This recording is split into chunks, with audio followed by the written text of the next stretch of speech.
लखन कहे हंस सुनहु मुनि, क्रोध पाप कर मूल। जहि बस जन अनुचित करहीं, चरहि विश्व प्रतिकूल। अर्थात लक्ष्मण जी ने हंसकर कहा, हे मुनि सुनिए, क्रोध पाप का मूल है, जिसके वश में होकर मनुष्य अनुचित कर्म कर बैठते हैं और विश्व भर के प्रतिकूल चलते सबका अहित करते हैं। मैं तुम्हार अनुचर मुनिराया, परिहरि कोप करियत अब दाया। टूट चाप नहीं जुरहि रिसाने, बैठिए होहि पाय पिराने। अर्थात हे मुनिराज, मैं आपका दास हूँ, अब क्रोध त्याग कर दया कीजिए। टूटा हुआ धनुष क्रोध करने से जुड़ नहीं जाएगा, खड़े खड़े पैर दुखने लगे होंगे, बैठ जाइए। जौं अति प्रिय तौ करिय उपाय, जोरिय को बड़ गुनी बोलाई। बोलत लख नहीं जनक डेराही, मष्ट करहूँ अनुचित भल नाही। अर्थात यदि धनुष अत्यंत ही प्रिय हो तो कोई उपाय किया जाए और किसी बड़े गुड़ी कारीगर को बुलाकर जुड़वा दिया जाए। लक्ष्मण जी के बोलने से जनक जी डर जाते हैं और कहते हैं, बफ चुप रहिए, अनुचित बोलना अच्छा नहीं। थर थर काँपहि पुर नर नारी, छोट कुमार खोट बड़ भारी। भृगुपति सुनि सुनि निर्भय बानी, रिस तन जरई होई बलहानि। अर्थात जनकपुर के स्त्री पुरुष थर थर काँप रहे हैं और मन ही मन कह रहे हैं कि छोटा कुमार बड़ा ही खोटा है।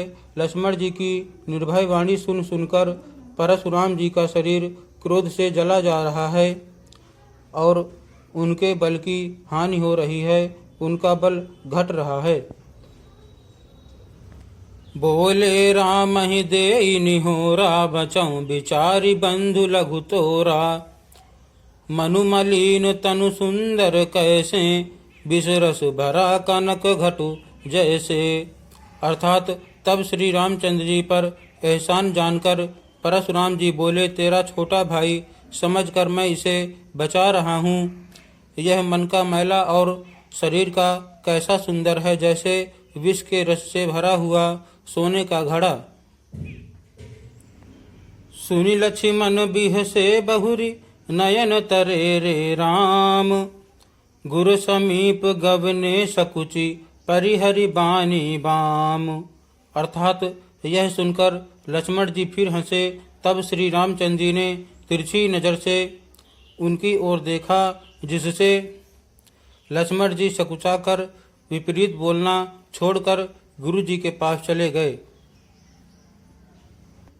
अति विनीत मृदु शीतल बानी, बोले राम जोरि जुग पानी।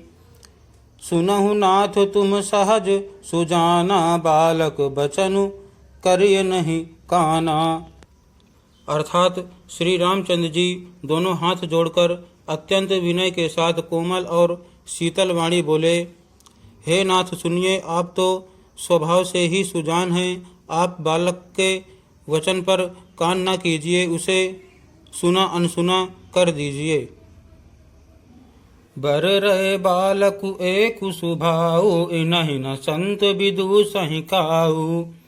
तेहि नाहि कछु काज बिगारा, अपराधी मैं नाथ तुम्हारा।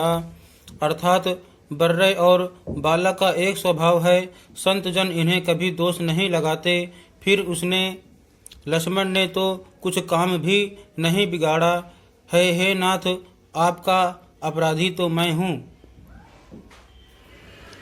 कृपा कोप बधु बंधब गोसाई, मुँह पर करिय दास की नाई। कहिय बेग जहि विधि रिस जाई, मुनि नायक सोई करहु उपाई। अर्थात अतः हे स्वामी, कृपा क्रोध वध और बंधन जो कुछ करना हो दास की तरह अर्थात दास समझकर मुझ पर कीजिए। जिस प्रकार से शीघ्र आपका क्रोध दूर हो, हे मुनिराज बताइए, मैं वही उपाय करूं। कह मुनि राम जाई रिस कैसे, अजहु अनुज तव चितव अनैसे। एहि के कंठ कुठारु न दीन्हा, तव मैं काह कोप कर कीन्हा। अर्थात मुनि ने कहा, हे राम, क्रोध कैसे जाए, अब भी तेरा छोटा भाई टेढ़ा ही ताक रहा है। इसकी गर्दन पर मैंने कुठार न चलाया तो क्रोध करके किया ही क्या। गर्भ स्त्र वहीं अवनि परवनि, सुनि कुठार गति घोर। परसु अछत देखऊं जिअत, बैरी भूप किशोर। अर्थात मेरे जिस कुठार की घोर करनी सुनकर राजाओं की स्त्रियों के गर्भ गिर पड़ते हैं, उसी फरसे के रहते मैं इस शत्रु राजपुत्र को जीवित देख रहा हूँ। बहाई न हाथ दहाई रिस छाती, बा कुठारु कुंठित नपघाती। भयउ बाम विधि फिरे सुभाऊ, मोरे हृदय कृपा कसिकाऊ।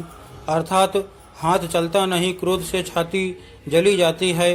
हाय राजाओं का घातक यह कुठार भी कुंठित हो गया, विधाता विपरीत हो गया, इससे मेरा स्वभाव बदल गया, नहीं तो भला मेरे हृदय में किसी समय भी कृपा कैसी। आजु दया दुख दुसह सहावा, सुनि सौमित्र बिहसि सिरुनावा। बाऊ कृपा मूर्ति अनुकूला, बोलत बचन झरत जनु फूला। अर्थात आज दया मुझे यह दुसह दुख सहा रही है।